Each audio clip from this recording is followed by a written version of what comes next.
خدا ختم انبیاء شاہ لا فتح شاہ انما شاہ ذوالفقار باواز بلند ظہور امام زمانہ باواز بلند تر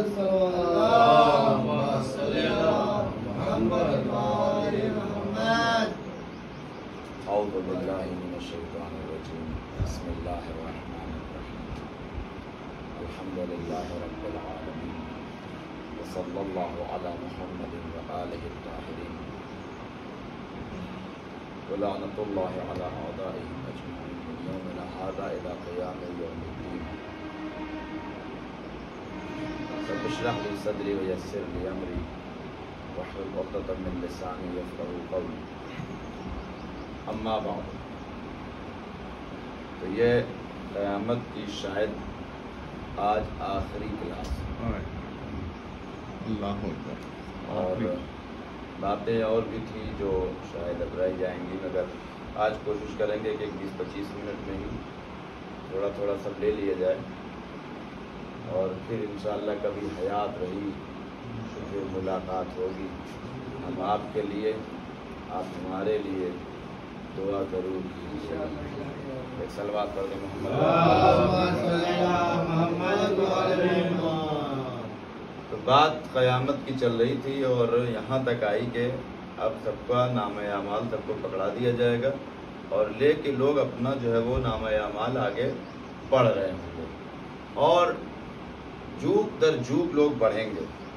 کہتے ہیں یہ سوال جو عام طور سے ہم لوگوں کے اور ہر کسی کے ذہن میں جو ہے آتا ہے کبھی کبھی، اس وقت آبادی کیا ہے ہندوستان کی؟ کتنی آبادی ہوگی؟ لگ بھگ 140 کروڑ کے آس پاس، اور ورلڈ میں تقریباً 780 نیئر اباؤٹ آس پاس 800 کروڑ کے آس پاس پورے ورلڈ کی آبادی ہے اس وقت. تو اب تک جو ہے کیا کہتے ہیں کتنے آئے اور چلے گئے جناب آدم سے لے کے قیامت تک. کہ یہ عرب کا اتنے لوگوں کا حساب و کتاب خدا کیسے لے گا محشر میں، کہ جہاں اتنی ساری مخلوقات کھڑی ہوں گی اور وہ بھی سب کا حساب و کتاب گہرائی کے ساتھ، باریکی کے ساتھ، بالکل ایک ایک آدمی کا. جبکہ قرآن کہتا ہے کہ فَمَن يَعْمَلْ مِثْقَالَ ذَرَّةٍ خَيْرًا يَرَهُ وَمَن يَعْمَلْ مِثْقَالَ ذَرَّةٍ شَرًّا يَرَهُ. اگر ذرہ برابر نیکی یا ذرہ برابر برائی کی ہے وہ سب کے سب دیکھی جائے گی. اتنے سارے لوگوں کا، اتنی ساری مخلوقات ہیں، کیسے خدا حساب لے گا؟ لیکن اس کا ایک سیدھا سا جواب تو یہ ہے کہ آپ یہ کہہ کے خاموش ہو جائیے، چادر اوڑھ کے سو جائیے کہ وہ اللہ ہر چیز پر قدرت رکھتا ہے، کوئی ٹینشن لینے کی ضرورت نہیں ہے. لیکن پھر بھی پتہ تو چلے لاجکلی کہ کیسے، ہاؤ دس پاسبل، کہ خدا کیسے آخر لے گا.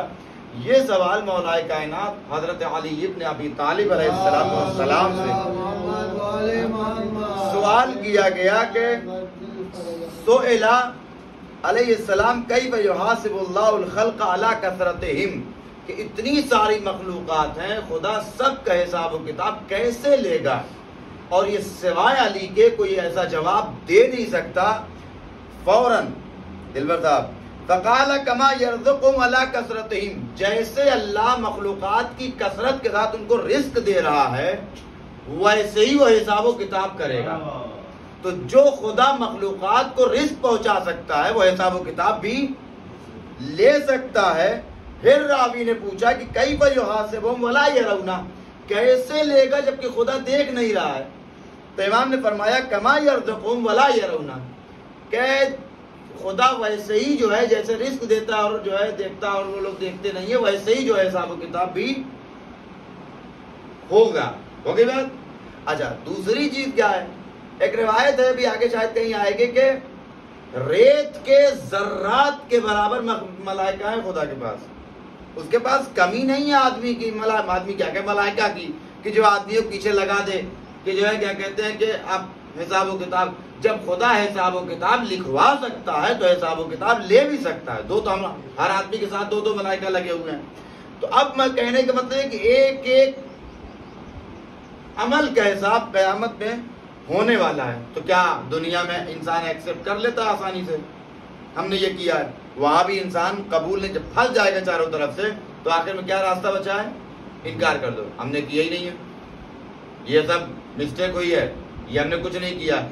تب کہتے ہیں خدا ہمارے اوپر 5 گواہ پیش کرے گا. کتنے؟ 5 گواہ ہوں گے، اور یہ 5 گواہان گواہی دیں گے کہ یہ کام آپ نے کیا ہے. کب؟ پہلے میں آئیں گے اللہ، رسول اور کون؟ اہل بیت علیہ السلام. یہ پہلی کیٹیگری میں، یہ پہلے گواہ ہیں جن میں 3 لوگ ہیں، اللہ، رسول اللہ اور اہل بیت علیہ السلام. قرآن کہتا ہے قُلِ اعْمَلُوا، جو دل چاہے کرو، فَسَيَرَ اللَّهُ، اللہ دیکھ رہا ہے، وَرَسُولُهُ، اور اس کا رسول، وَالْمُؤْمِنُونَ، اور مؤمنین دیکھ رہے ہیں. یہ مؤمنین سے مراد اہل بیت کے علاوہ کوئی اور نہیں ہو سکتا، اس لیے کہ اللہ اور رسول اللہ کے برابر قرار دیا جا رہا ہے، تو سوائے اہل بیت کے کوئی دوسرا نہیں ہو سکتا. اچھا، ایک طرف آپ جائیں نہج البلاغہ میں مولائے کائنات حضرت علی ابن ابی طالب علیہ السلام فرماتے ہیں، مولا فرماتے اتقوا معاصی اللہ فی الخلوات، تنہائیوں میں گناہ سے بچو جہاں تم سمجھ رہے ہو کوئی دیکھ نہیں رہا ہے. کیوں؟ کہ فإن الشاہد هو الحاکم، جو دیکھ رہا ہے، ٹھیک ہے، جو کیا کہتے ہیں دیکھ رہا ہے، وہی تمہارا فیصلہ کرنے والا ہے. یعنی وہ ساری چیزیں اس کی نگاہوں کے سامنے ہیں. تو پہلے کی گواہ میں کون ہو گئے؟ خدا، رسول اور مؤمنون. جیسا کہ قرآن نے بھی کہا ہے واللہ بما تعملون خبیر، جو کچھ کر رہے ہو خدا سب کی خبر رکھے ہوئے. سورہ حدید آیت نمبر 10. اور اس کے بعد خدا نے ایک مقام پہ اور بھی فرمایا سورہ نحل آیت نمبر 89 میں کہ یوم نبعث فی کل امت شہیدا علیہم، ہم ہر امت میں گواہ رکھے ہوئے ہیں، ہر امت کے اندر نبی جو ہے وہ گواہ موجود ہے، من انفسہم، انہی میں سے. ٹھیک ہے، وجئنا بک شہیدا علی ہؤلاء، اور پیغمبر ہم نے ان سب کے اوپر آپ کو گواہ بنایا ہے. اس کا مطلب پیغمبر جناب آدم کے زمانے میں بھی تھے، پیغمبر جناب نوح کے زمانے میں بھی تھے، جناب ابراہیم، ہر نبی کے زمانے میں پیغمبر تھے، تبھی تو گواہی دے رہے ہیں، ورنہ گواہی کہاں دے رہے ہیں. دوسرا گواہ کا ملائکہ ہمارے اعمال کے اوپر، دوسرا کون گواہی ہے؟ ملائکہ. کہ جب جو ہے کیا کہتے ہیں یہی جو ملائکہ ہمارے اعمال کو لکھ رہے ہیں، کہتے ہیں جب انسان جھٹلائے گا تو اللہ بلائے گا انہی ملائکہ کو، چلو آؤ تم لوگوں نے ہی لکھا ہے نا، بتاؤ یہ تو آپ کی بات کا انکار کر رہا ہے. تو ملائکہ کہیں کیا بھائی ہم تو تھے وہیں جب تم کر رہے تھے، ہم تو لکھ رہے تھے. تو کہتے ہیں کہ انسان جب ملائکہ کو بھی جھٹلائے گا تب خدا کہے گا اچھا ٹھیک ہے، تم نے اللہ کو جھٹلایا، تم نے رسول اللہ کو جھٹلایا، تم نے اہل بیت کو جھٹلایا، تم نے ملائکہ کو جھٹلایا. تب خدا کہے گا پکڑو ان کو. اب آپ جائیں سورہ یاسین میں، خدا کہتا اب یہ جو ہوٹ ہے نا یہیں سے رکھ کے سل دیا جائے گا. اب بولو سورہ یاسین میں خدا کہتا الیوم نختم علی افواہہم، تم نے ساری گواہی جھٹلائی، سلو اس کے منہ کو. تو کہتے وہ تکلمنا وتکلمنا ایدیہم، اب تمہارا ہاتھ ہم سے بات کرے گا. وتشہد ارجلہم، تمہارا پیر گواہی دے گا تم نے کیا ہے کہ نہیں کیا. بما کانوا یکسبون، یہ پیر تمہارا بتائے گا، یہ ہاتھ تمہارا گواہی دے گا تم نے کیا کیا عمل انجام دیے ہیں. کہتے ہیں کہ اس کے بعد تو کچھ نہیں بچتا نا. پھر خدا کہے گا زمین سے، زمین بھی گواہی دے گی. جیسا کہ آپ سورہ زلزال میں جائیں کہ زمین یومئذ تحدث اخبارہا، وہ دن وہ ہوگا کہ جب زمین گواہی دے گی کہ میری زمین پہ کھڑے ہو کے اس نے کون سا گناہ کیا ہے. تو کہتے ہیں رسول اللہ سے روایت ہے کہ پیغمبر نے کہا کہ تم لوگ جانتے ہو زمین کیا کہے گی اس دن؟ پروردگار میں نے دیکھا میری زمین کے اوپر ایک سیلون بنا ہوا تھا، یہاں آیا تھا یہ داڑھی مڑوانے کے لیے. اور کیا گواہی دے گی زمین؟ پیغمبر نے کہا اتدرون ما اخبارها، تم جانتے ہو زمین کیا خبر دے گی؟ قالوا اللہ، راوی نے کہا کہ اللہ و رسول عالم، ہم کیا جانیں، اللہ و رسول زیادہ بہتر جانتا ہے. پیغمبر نے کہا کہ اخبارها، زمین گواہی دے گی کہ ان تشہد علی کل عبد و اما بما عمل علی ظہرہا، کہ جو بھی اللہ کا بندہ یا بندی ہے اس نے زمین خدا پر کون سا گناہ انجام دیا ہے. تو زمین کہے گی عمل کذا و کذا، یہ کیا ہے، یہ کیا ہے، نجید اڈلی کھائی ہے، نجید ڈوسا کھایا ہے، بہت ساری جو ہے غلاظتیں کھائی ہیں، سمجھ گئے، داڑیاں مڑائی ہیں، خمس نہیں دیتا تھا، یہ کرتا تھا. تو سب زمین بتائے گی ساری چیزیں. کتنے گواہ ہو گئے؟ 3 کہاں سے ہوئے؟ نمبر 1 اللہ، رسول اللہ اور اہل بیت. دوسرا ہاتھ پیر. تیسرا زمین. چوتھا آپ تو بھائی میم تک تو پہنچ گیا، ہوٹ ملائکہ۔ پانچواں گواہ کہتے یہ دنوں رات گواہی دیں گے، یہ جو دن رات گزر رہے ہیں نا یہ بھی گواہی دیں گے، یہ بھی بتائیں گے کیا کیا۔ اصول کافی جلد نمبر 2 صفحہ نمبر 455 کہتے ہیں کہ امام صادق علیہ السلام سے یہ روایت ہے، امام فرماتے ہیں ان النہار اذا جاء، جب دن آتا ہے جیسا بھی آیا ہے، قال یا ابن آدم، اے آدم کے بیٹے، اعمل فی یومک ھذا خیرا، ارے آج کے دن تو کچھ اچھا کر لو، اشہد لکا بہی، میں تمہارے لیے کیا ہے گواہی دوں گا، عند ربک یوم القیامہ، قیامت کے دن تمہارے پروردگار کے پاس میں گواہی دوں گا کہ ہاں اس دن اس نے اچھا کام کیا تھا، کم سے کم آج تو روزہ رکھ لو، صلوات۔ اس کے بعد کہے گا یہ دن ہم سے بات کرتا ہے، فإنی لم آتک فیما مضی، اے آدم کی اولاد سنو، جو آج میں چلا گیا تو اب تمہارے پاس نہیں آؤں گا۔ سیدھی بات ہے، آج کتنی اپریل ہے؟ 12 اپریل 2023، اب کبھی نہیں آنے والی، کبھی نہیں آ سکتی اب۔ اسی لیے کیا کہتے ہیں کہ مولانا عقل الغوی صاحب نے بڑا اچھا جملہ کہا، کہنے لگے جو ہم قضائیں کرتے ہیں نا یہ بس قضا ہے، حقیقت تو کچھ بھی نہیں ہے، جو گزر گیا وہ تو آپ بھر ہی نہیں سکتے جو چلا گیا۔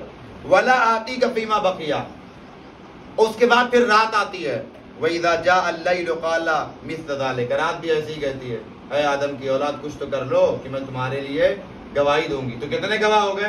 ہم یہ سمجھتے ہیں کہ ہم اکیلے ہیں، اکیلے نہیں ہیں، اتنی ٹائٹ سیکورٹی لگی ہوئی ہے، ایک تو پورا فل کیمرہ لگا ہوا دیکھ رہا ہے، اور اس کے بعد دیکھنے کے ساتھ ساتھ یہ سب گواہی دیں گے۔ کہتے ہیں جب یہ گواہی ہو جائے گی اب انسان کچھ بول پائے گا خدا کی بارگاہ میں؟ کچھ نہیں بول سکتا۔ کوئی ہے جواب اب کسی کے پاس؟ اب بولو، اب تو ہم تمہارے ہاتھ پیر گواہی دے رہے ہیں، اب تو تمہارا یہ گال بولے گا کہ ہاں کبھی داڑھی نہیں رکھا اس نے، اب تو تمہاری زبان کہے گی کہ ہاں اس نے کھائی نہ جی اٹلیاں، اب تو تمہارے جو ہے کیا کہتے ہیں کہ جو ہے وہ پیر بولیں گے کہ ہاں یہ جو ہے غلاظتیں کھاتا تھا۔ اب کیا کرے گا انسان؟ کہتے اب کرے گا کیا؟ پھر جیسا جس کا اعمال طے ہو گیا گواہی کے ساتھ، ٹھیک ہے۔ اچھا یہ بتائیے گواہی خدا نے مانگی کیوں؟ جب وہ سب کچھ جانتا تھا گواہ کس لیے اور یہ سب پوچھنا کیوں؟ کہا وہ خدا چاہے تو اپنے علم کی بنیاد پہ سب کا فیصلہ کر سکتا ہے، یہ ہمارے اطمینان کے لیے کہ تم بعد میں یہ نہ کہو کہ اللہ نے ہمارے ساتھ زبردستی کی اور ہمارے، تم سب دیکھ لو اپنا اعمال، اب اس کے بعد سب کو ان کا نام اعمال پکڑا دیا جائے گا تو سب کا برابر تھوڑی رہے گا، کسی کا 5 کلو کا ہے، کسی کے 2 کلو کا ہے، کسی کے 20 کلو کے ہے، کسی کے 50 کلو ہے، تو سب لوگ اپنا اپنا اعمال کہاں لے کر کے جائیے؟ جب طے ہو گیا گواہ ہو گئی کہ آگے بٹخرا لگا ہوا ہے وہاں تولوائیے اور اس کے دوسرے بعد قیمت لے لیجیے پیسہ، تو وہاں مال تھوڑی ملے گا، وہاں تو جنت میں مقام ملے گا نا۔ کہ اپنا اپنا مال لے کے آگے بڑھو، کہاں؟ اگلی منزل میزان، وہاں ترازو ہے، پرسوں لیتے آئیے گا تولیں گے تھوڑا، وہاں جو ہے ترازو رکھا گیا ہے۔ تو کہتے ہیں اب بٹخرا کیا بنے گا؟ ہم لوگ جب کوئی چیز تولتے ہیں، گئے لوکی لینے کے لیے، ایک طرف لوکی رکھی جاتی ہے، دوسری طرف بٹخرا رکھ دیا، تب نہ لوکی تولائے گی، اور اگر بٹخرا نہ ہو تب لوکی سے لوکی نہیں تولی جاتی، آلو سے آلو نہیں تولا جائے گا، آلو ہے دوسری طرف بٹخرا، تو ہمارا جو اعمال تولا جائے گا دوسری طرف بٹخرا کیا ہے؟ ادھر بھی تو کچھ ہونا چاہیے، کہ ادھر رکھے جائیں گے انبیاء، اولیاء، اوصیاء کے اعمال کو، تب تو گئے، جو بچا کھچا وہ بھی چلے جائیں گے۔ اس لیے کہ اگر 5 کلو بٹخرے پہ 100 گرام لوکی رکھے تو کہاں چڑھے گی وہ؟ 1 کلو بٹخرے پہ 1 کلو لوکی رکھے تو مل جائے گا 1 کلو۔ اب آپ نے وزن رکھا ادھر کیا 50 کلو کا بٹخرا، تول رہے ہیں 2 کلو آلو، تو لوگ ہنسیں گے نہیں ہنسیں گے آپ کے اوپر؟ عجیب ہے یار، 2 کلو آلو کے لیے 2 کلو بٹخرا لایا جاتا ہے، یہ آپ کہاں سے لے کر کے آ گئے؟ تو اب خدا یہ تو کیا کر رہا ہے؟ دنیا کا قانون یہ ہے کہ جس چیز سے تولا جا رہا ہے، جو چیز تولی جا رہی ہے، وہ دونوں برابر ہونا چاہیے، ہے نہیں ہے؟ اب تو رکھ رہا ایک طرف علی کی نماز اور دوسری طرف طاہر صاحب کی نماز، جو کس کا کوئی بھروسہ نہیں، تو کہاں علی کی نماز کہاں ہماری؟ تو رکھے گا علی، جس علی کی ایک ضربت علی یوم الخندق افضل من عبادت الثقلین، علی کی ایک ضربت خندق کے دن ثقلین کی عبادت پر بھاری ہے، تو جس کی ایک ضربت علی کی ثقلین کی عبادت پر بھاری ہو جائے، اس علی کی نماز کا مقابلہ کون کر سکتا ہے بھلا؟ جس علی کی نماز کا عالم یہ ہو کہ جو تیر عام حالت میں نہیں نکل رہا تھا، نماز کے عالم میں نکال لیا گیا، اس علی کی نماز کے ساتھ کس کی نماز ملی جائے گی؟ جن کے روزوں کا عالم یہ ہو کہ وَيُطْعِمُونَ الطَّعَامَ عَلَىٰ حُبِّهِ مِسْكِينًا وَيَتِيمًا وَأَسِيرًا، ہم اپنی پلیٹ سے آدھا کیلا کسی کو دینے کے لیے تیار نہیں ہیں، تو ہمارے روزے کا عالم یہ ہے کہ ہماری پلیٹ میں ایک کھجور زیادہ آ جائے ہم دوسرے کو نہ دیں۔ جنہوں نے اپنے روزوں پہ روزے رکھے ہوں اور یتیم و مسکین اور اسیر کو کھانا کھلایا ہو، ان کا روزہ ہمارے روزے کے برابر ہوگا، پھر ان کے اعمال سے ہمارے اعمال کو تولا جائے گا، تب تو پکا چلے جائیں گے ہے۔ اب وہ آپ سنیے صلوات۔ اور جن کی نہ سمجھ میں آئے نا ان سے کہیے گا کہ بٹکھرا تو ہے، سورہ اعراف آیت نمبر 8 سے 9 قرآن کہتا والوزن یومئذ الحق، آج کے دن بٹکھرا حق ہوگا۔ فمن ثقلت موازینہ، جس کا بھاری ہو گیا، فاولئک هم المفلحون، وہی تو کامیاب ہونے والا ہے۔ ومن خفت موازینہ، اور جس کا ہلکا ہو گیا، فاولئک الذین خسروا انفسهم، بس وہ گئے، ختم قصہ۔ بما كانوا بآیاتنا یظلمون، تو قرآن نے کیا بتایا؟ بٹکھرا کیا ہوگا؟ حق ہوگا، کوئی حق ہے۔ اور پیغمبر کی حدیث اگر نہ ہوتی تو پھر پتہ چلتا، پیغمبر نے فرما دیا علی مع الحق والحق مع علی، علی حق کے ساتھ ہے، حق علی کے ساتھ ہے۔ تو پتہ یہ چلا کہ اس دن بٹکھرا قرآن کہتا حق ہوگا، حق علی ہے، اس کا مطلب علی کے اعمال کے ساتھ ہمارے اعمال تولے جائیں گے۔ لیکن وہ مسئلہ تو ہے، لیکن وہ مسئلہ تو پھر بھی آ کے رکے گا نا کہ پھر علی علیہ السلام، اس کا جواب کیا دیا جائے کہ کہاں علی کی نماز کہاں دیکھیں یہ تو فیکٹ ہے، دنیا کا کوئی انسان اہل بیت اور علی کی عبادت کا مقابلہ نہیں کر سکتا، تو پھر کب برابر تو سوال ہی پیدا نہیں ہو سکتا۔ تھوڑا سا اگر جھنک بھی نظر آ جائے نا، مشابہت بھی ہو جائے، تو کہتے ہیں یہی انسان کی نجات کے لیے کافی ہو جائے گا۔ مشابہت کا مطلب کیا ہے؟ کہ ہم علی کے برابر تو نماز نہیں پڑھ سکتے، ہاں علی کے جیسی پڑھ سکتے ہیں، اس لیے کہ علی نے اذان میں کبھی بھی الصلاۃ خیر من النوم نہیں کہا، لہذا ہم بھی نہیں کہتے، ہم ویسی ہی پڑھتے ہیں جیسی علی پڑھتے ہیں، مگر اتنی نہیں پڑھ سکتے جتنی علی پڑھ رہے ہیں۔ تو اگر علی کے، اسی لیے تو خود فرمایا نا کہ صلو کما رأیتمونی، نماز ویسے پڑھو جیسے ہمیں پڑھتے ہوئے دیکھو، تو جیسے ہم پڑھ رہے ہیں نہیں ویسی کاپی کر لو، ہمارے جیسے تو پڑھ ہی نہیں سکتے۔ تو خدا ممکن ہے کہ کریم ابن کریم ہے، اگر کوئی انسان اہل بیت کی کاپی بھی کر لے جائے تو نجات کے لیے کافی ہے، یہ تو اس کے کرم کی دلیل ہوگی۔ تو کہتے ہیں کہ اور اسی لیے آپ دیکھیں کہ ساری عبادتیں جب تول اٹھیں گی اور سب کچھ ہو جائے گا، ایک چیز ہے جو ان ساری عبادتوں پہ بھاری آنے والی ہے، وہ کسی اور کے پاس نہیں ہے سوائے ان لوگوں کے جو عاشقان اہل بیت علیہ السلام۔ وہ کیا ہے؟ پروردگار ہمیں تو نہیں پتا کہ ہماری عبادت کیسی ہے، مگر ہمارے پاس ایک بہت قیمتی خزانہ ہے، اور یہ قیمتی خزانہ ہم خود نہیں کہہ رہے، رسول اللہ نے کہا ہے۔ وہ قیمتی خزانہ کیا؟ محبت اہل بیت علیہ السلام۔ جیسا کہ رسول اللہ نے فرمایا تم کیا سمجھتے ہو جہاں تمہاری کوئی عبادت کام نہ آ پائے گی وہاں ہماری محبت کام آئے گی۔ پیغمبر فرماتے ہیں حب اہل بیتی نافع فی سبعۃ مواطن، ہم اہل بیت کی محبت کتنے مقام پہ کام آتی ہے؟ 7 مقامات پر۔ کتنے؟ اور وہ 7 مقامات ہمارے لیے سب سے ڈینجر ہیں۔ پیغمبر فرماتے ہیں احوالہن عظیمہ، وہ 7 احوال بہت سخت ہے، وہاں تم کو محبت اہل بیت کام آئے گی۔ نمبر 1 عند الوفات، جب مر گئے تب اہل بیت کی محبت کام آئے گی۔ وفی القبر، قبر میں اہل بیت کی محبت کام آئے گی۔ وعند النشور، جب انسان کو دوبارہ اٹھایا جائے گا تب محبت اہل بیت کام آئے گی۔ وعند الکتاب، جب حساب و کتاب ہوگا تب اہل بیت کی محبت کام آئے گی۔ وعند الحساب وعند المیزان، یہ جو بات ہو رہی تھی کہ جب وزن کیا جائے گا تو وہاں اہل بیت علیہ السلام کی محبت کام آئے گی۔ وعند الصراط، اب یہاں سے اس کے بعد انشاءاللہ پڑھ جائے گا کہاں انسان؟ صراط کی طرف، کہ اب وہاں پہ اپنا اعمال آپ کا طے ہو گیا۔ کہتے ہیں ظاہر سی بات ہے سب کا اعمال پار ہو جانا ایک الگ مسئلہ ہے، بھائی کوئی 35 نمبر سے پاس ہوا، کوئی 40 نمبر سے پاس ہوا، کوئی 50 نمبر سے پاس ہوا، کوئی 60 سے پاس ہوا، کوئی 90 لے آیا۔ پاسنگ مارک کتنا ہے؟ مثلا 35 نمبر، تو 40 والا ہی پاس ہے، 50 والا ہی پاس ہے، 55 اور 90 والا بھی، تو پاس تو سبھی ہیں، سب کے پاس ہونے کی کیفیت برابر ہے؟ کہتے ہیں سب کے پاس ہونے کی کیفیت برابر نہیں ہے۔ تو پھر جیسے جیسے جس کی کیفیت ہوگی پل صراط سے وہ ویسا گزرے گا، اس کے بعد منزل آئے گی پل صراط کی.